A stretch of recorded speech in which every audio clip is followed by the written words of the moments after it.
Hi everybody, this is Rachel Olson. I am the librarian for several different areas, including educational leadership and cultural foundations, as well as higher education. And today I am going to be talking you through some library resources, some things that you should know. And yeah, let's go ahead and get started. So you can contact me. Definitely the best way to contact me is via email. It's rachel.olson@uncg.edu. I also have a link tree if you're into that, if you want to try using that. But email is definitely the most straightforward way to get in touch. So I am the librarian, like I said, for lots of different areas. There are some of them. Okay, so here's how I can help you. I can offer you advice on search strategies in terms of where to look, what keywords to be using, saving different search combinations, Boolean searching. I can show you some things with that. Some tools for getting organized. I put an asterisk next to what keywords to use because you all are really the subject experts in your areas.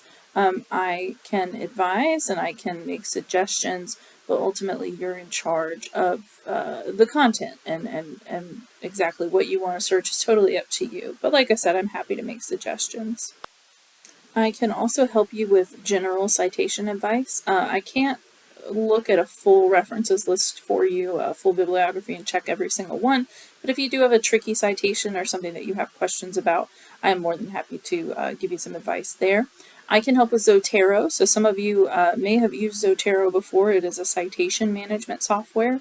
We'll talk a little bit more about it, but it can save you a lot of time, especially when you get to the point where you're going to be writing a dissertation or something similar. I can definitely help you with that. Zotero is similar to things like RefWorks or Mendeley, if you've heard of those before. I can give you information on general library resources, so if you're not sure whether or not we offer something, just go ahead and ask me. That's my job. I'm more than happy to help you. And if we don't have what you're looking for, I'll do my best to set you up with an alternative. I can offer one-on-one consultations virtually. I'm more than happy to do that. And if you need to meet in person for some reason, definitely just let me know. We can work that out. Advice on publishing, and I put an asterisk by this one too, because again, you are the field experts here, and so you're probably going to know better than I do in some cases about publishing venues, but I am able to, I can potentially help you look up things like metrics about particular journals. I can help you figure out where to put work if you're not sure where it should belong, things like that. And I can also give you some advanced research tips and tricks. Here's what I'm not able to offer. Again, like I said, I can't do full citation review for you. I just don't have the availability. The writing assistance, it says see the University Writing Center. That should actually say the Communication Lab on campus. The Speaking Center and Writing Center have just merged as of this semester into the Communication Lab. Specific advice related to assignment formatting, things like that, beyond basic tips, because that's really between you and your instructor or your advisor. I cannot offer recurring appointments very often, especially with PhD students. Students will say, I would like to meet with you once a week. And as much as I would love to do that, again, I just don't have the availability. So what I generally do is have people schedule appointments one at a time, and we'll meet and assess your needs. And if we decide that we need to meet again, I'm happy to schedule that with you. This says that I can't offer weekend or evening appointments, but again, there's an asterisk by that because I know, particularly for graduate students and PhD students, we have crazy schedules, different commitments, children. So if you don't see an appointment time that works for you, go ahead and ask. Go ahead and reach out because I'll be more than happy to try and make something work if I can, even if it is after hours.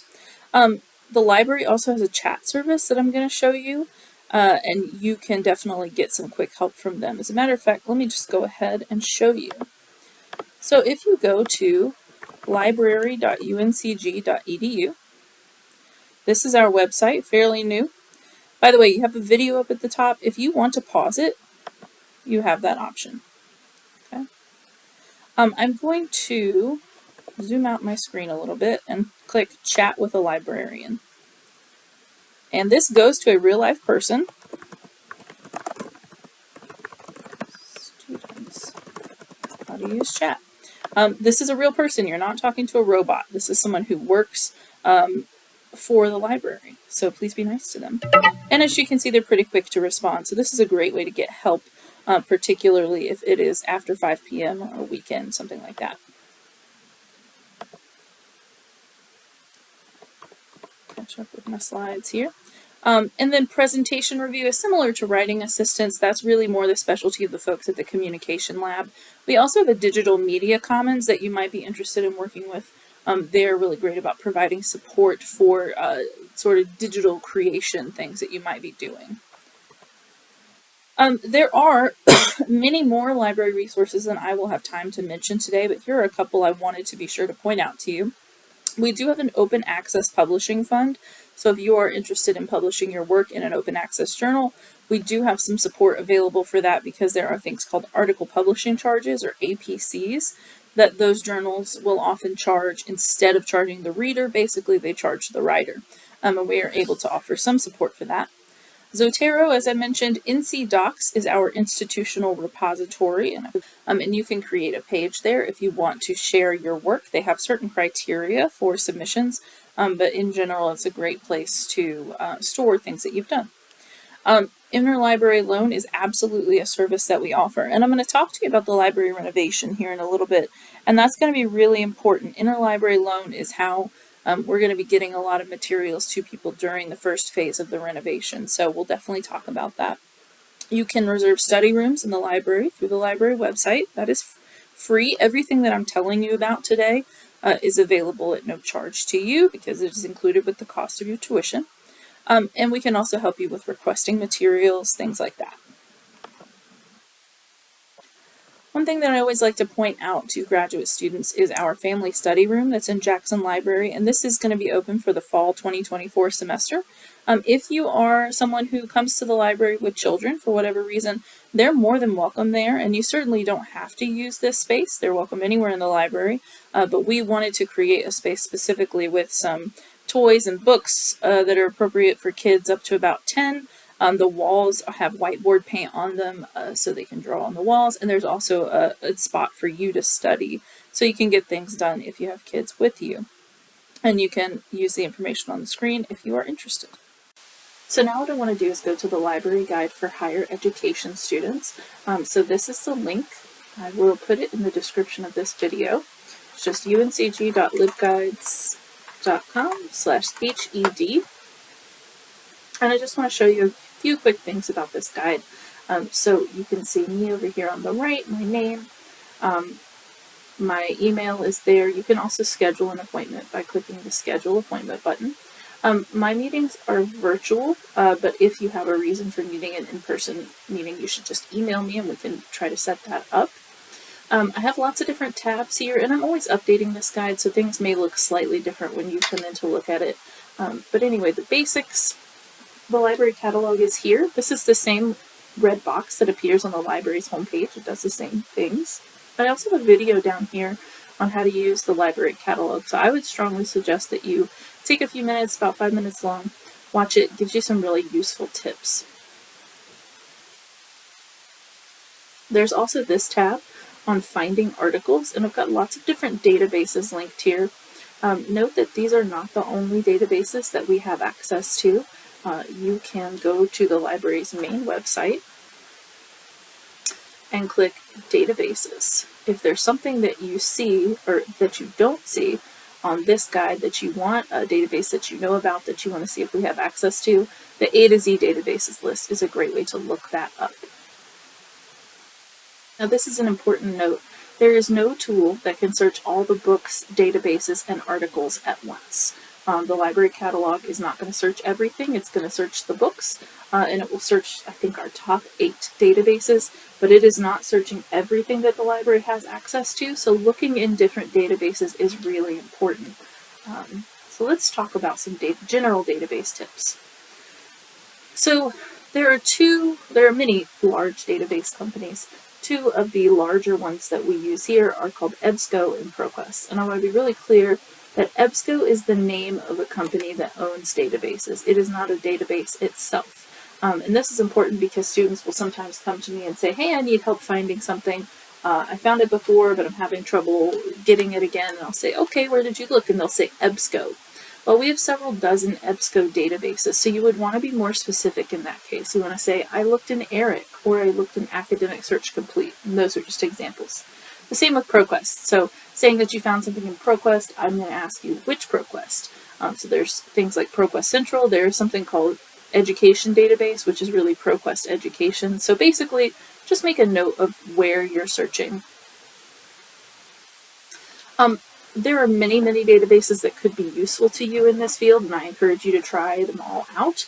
The 4 that I recommend most highly are ERIC, ProQuest Education, Education Source, and PsycInfo.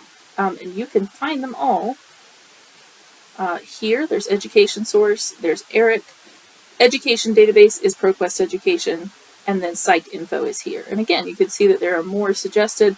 I know a lot of people are familiar with JSTOR, Academic Search Complete, so definitely feel free to look through those. If you're looking for a specific journal, you can click this Journal A to Z tool, and you could search for a specific journal. So let's say, for instance, I wanted to search for the Journal of Higher Education. I can do that and click search. And you can see that we do have access. It looks like there are obviously different versions of this name. There are different, Journal of Higher Education. The regular, just the Journal of Higher Education, you click here, and you can see our access. You can click any of these links. They're usually going to be around the same in terms of range. So you could click that.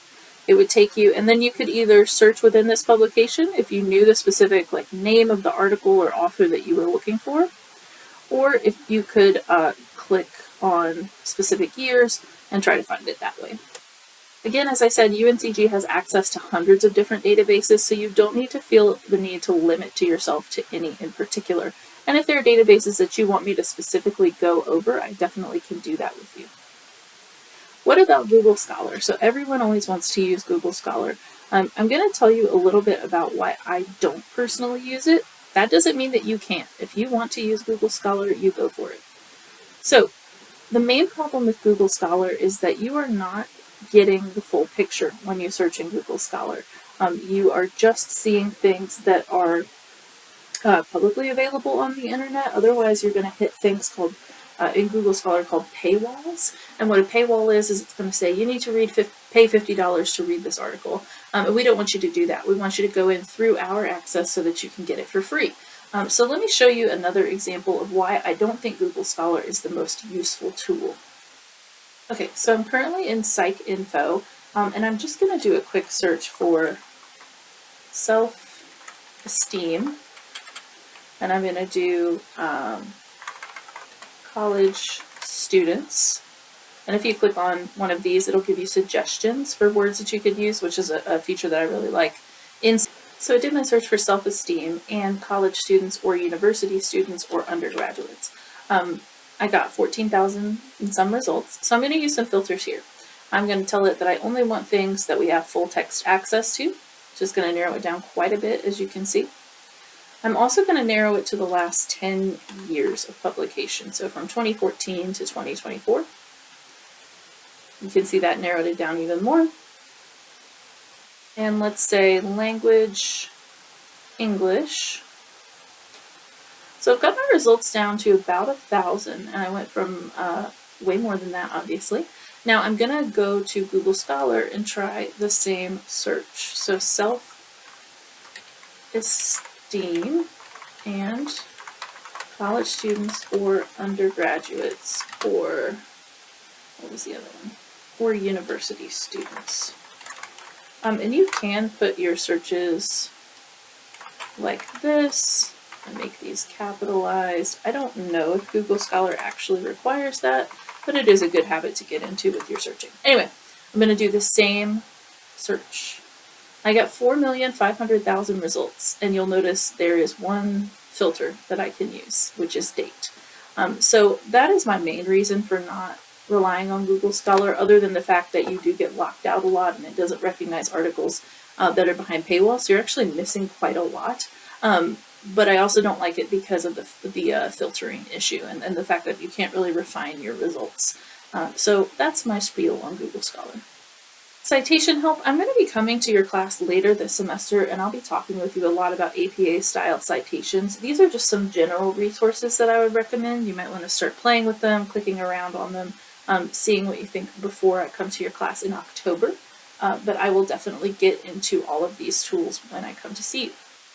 The last thing I want to talk to you about quickly is the library renovation. Jackson Library is going to be undergoing a major renovation starting in December of 2024. You can get more information by going to go.uncg.edu/lib-renovation. So I'm going to go there now. So you can see some sketches here of what the new library might look like. If you're curious, you can definitely click around. This page is also going to talk to you about the fact that we are nearly doubling our student study space. Seating capacity, we are expanding a lot of our spaces to make room for people to come in and study, because that's a big demand that we have. You can see a timeline if you use this link. This will kind of break that down for you if you are interested. The main things that I want to emphasize about the renovation: the Tower of Jackson Library will close in December of 2024, and it will stay closed for about 18 months is our estimate. During that time, the books that are currently in the tower are going to be in storage. So a couple recommendations that I would make to you. So with that said, the fact that the books from the tower will be unavailable during the first part of the renovation, I want to tell you some options that you have for getting print books, because there are a lot of options.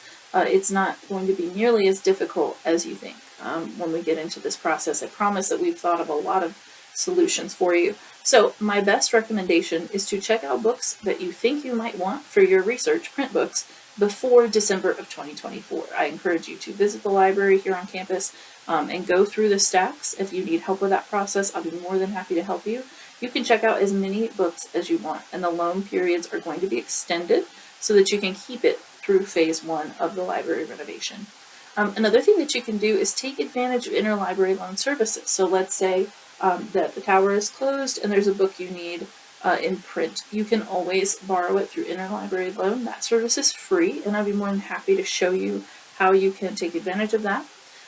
You can visit other college and university libraries to borrow materials, again, at no charge to you. We have a little diagram here that talks you through where you can borrow books from. So the green schools listed here are located in Greensboro. You're welcome to use their libraries and their materials and check things out. You can check them out and take them home with you. The yellow ones are relatively nearby, but even the ones that aren't close by, let's say maybe you live in Durham, you could easily go over to Chapel Hill and check out some books from UNC Chapel Hill, or maybe home is App State for you, or near Boone. So you could go to App State and borrow books from them. All you need is your Spartan card or another photo ID. I would highly recommend the Spartan card when you go to visit. And we have more details available at this link if you are interested. Another thing you can do to access books during phase 1 is to consider using ebooks through the library's website. We have millions and millions of ebooks. I'm always happy to try and help you find access to specific titles. Just contact me and I'd be more than happy to work with you on that. So that's all I have for you with this video. There's my email address. Email is definitely the best way to get in touch again. And there is the link to make an appointment with me. If you have any questions, definitely let me know. I will be visiting your class in October to talk with you more about citation, and I'm happy to answer follow-up questions or to show you other tools that we may not have had time to cover in this video. So I look forward to meeting you. Thanks.